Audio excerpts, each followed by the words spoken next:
በወራቤ ከተማ አስተዳደር ዘቦባቲ አካባቢ የተገነባው የጤና ጣቢያ ሙሉ በሙሉ ተጠናቆ አገልግሎት መስጠት ጀምሯል። ለረጅም ዘመናት የጤና አገልግሎት ሲጠይቁ የቆዩ የአካባቢው ነዋሪዎችም ተቋሙ በቅርበታቸው መገንባቱ የላቀ እፎይታ እንደፈጠረላቸው ገልጸዋል። ነዋሪዎቹ ከዚህ ቀደም ለሕክምና አገልግሎት ወደ ወራቤ ኮምፕሬሄንሲቭ ስፔሻላይዝድ ሆስፒታል እናም ወደ ወራቤ ጤና ጣቢያ ረጅም ርቀትን ይጓዙ እንደነበረም በማስታወስ አሁን አገልግሎቱ ደጃፋቸው መድረሱ በወጪና በጊዜ አጠቃቀማቸው ላይ ትልቅ እፎይታ መፍጠሩን ይናገራሉ። የዛሬ ዓመት ነበረ መሰረት ድንጋይ በአመት እንደዚህ ይሆናል የሚል ሐሳብ አልነበረም። በማታም ደግሞ ባጃጅ ብዙ ጊዜ አይገኝም ነበር። በቃ ጠዋት ትሄዳለች። ብዙ ጊዜ ወሊድ እናት ሚቲ ይዟት ጠዋት እንወስዳታለን። አሁን ባጃጅ አይኖርም ብለን ብዙ ጊዜ አሳድረናል። አንድ ሰው ደም ቢፈስ እንዳጋጣሚ እዛ እስከሚሄድ ድረስ በጣም ይጎዳ ነበር። ያ ጉዳት ሳይደርስ እዚሁ አገልግሎት አግኝቶ ጤናውን የሚያጋግሙበት አጋጣሚ ነው የተፈጠረልን። የወራቤ ከተማ ጤና ጽሕፈት ቤት ኃላፊ አቶ ታጁዲን ሁሴን እንደገለጹት የጤና ጣቢያው ስራ መጀመር በከተማ አስተዳደሩ ስር የሚገኙ የጤና ተቋማትን ቁጥር ወደ 3 ከፍ አድርጎታል። ኃላፊው ቀደም ሲል በነበሩት ሆስፒታሎችና ጤና ጣቢያዎች ላይ ይፈጠር የነበረውን ከፍተኛ የተገልጋይ መጨናነቅን በመረዳት ይህ ፕሮጀክት እንዲገነባ መደረጉንም አንስተዋል። በአሁኑ ወቅትም ለጤና ጣቢያው አስፈላጊ የሆኑ የሰው ኃይልና የሕክምና ግብዓቶች ተሟልተው አገልግሎት እየሰጠ መሆኑን አረጋግጠዋል። ከዚህ በፊት 2 ጤና ጣቢያዎች ብቻ ነበሩና ካለው ማህበረሰብ አንፃር ንጽጽሩ ሲታይ የተደራሽነት ችግር የነበረበት ነው። ባሉት በነበሩት ጤና ጣቢያዎች ከፍተኛ ጫና የነበረበት ከፍተኛ ተገልጋይ ፍሰት የነበረበት ነው።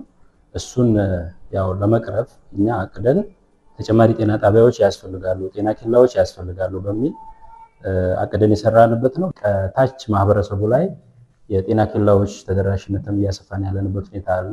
በወራቤ ከተማ አስተዳደር በአጭር ጊዜ ግንባታቸው ተጠናቀው ለአገልግሎት ከበቁ ፕሮጀክቶች መካከል የዘሞባቴ የጤና ጣቢያ አንዱ ነው። በወራቤ ከተማ ምክትል ከንቲባ አቶ ሻፊ ሙዜ እንደገለጹት የህብረተሰቡን የጤና አገልግሎት ጥያቄ መሰረት በማድረግ ግንባታው በ1 ዓመት ጊዜ ውስጥ ተጠናቋል። ፕሮጀክቱም ከ29 ሚሊዮን ብር በላይ በሆነ ወጪ የተገነባ ሲሆን በከተማ አስተዳደሩና በገጠር ቀበሌ መካከል የጤና አገልግሎትን የሚያስተሳስር ትልቅ ድልድይ እንደሆነም ገልጸዋል። 17 አካባቢ ነው የጀመርነው።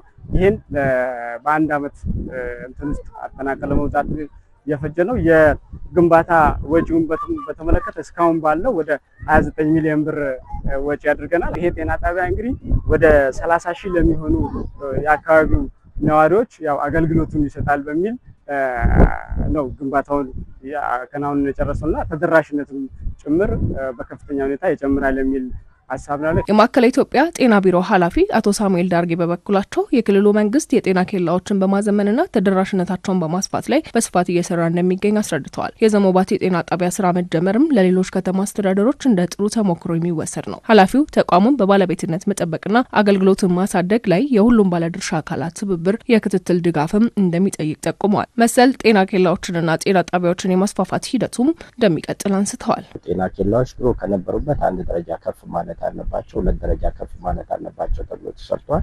የሰው ኃይል ማሟላት ነው፣ የግብአት ማሟላት ነው። አገልግሎቱ ደግሞ ድሮ ከሚሰጠው የመከላከል ስራ ባሻገር የሕክምና አገልግሎትን መስጠት አለበት ተብሎ አዲስ ፍኖተ ካርታ ተቀምጦ ወደ ስራ ተገብቷል።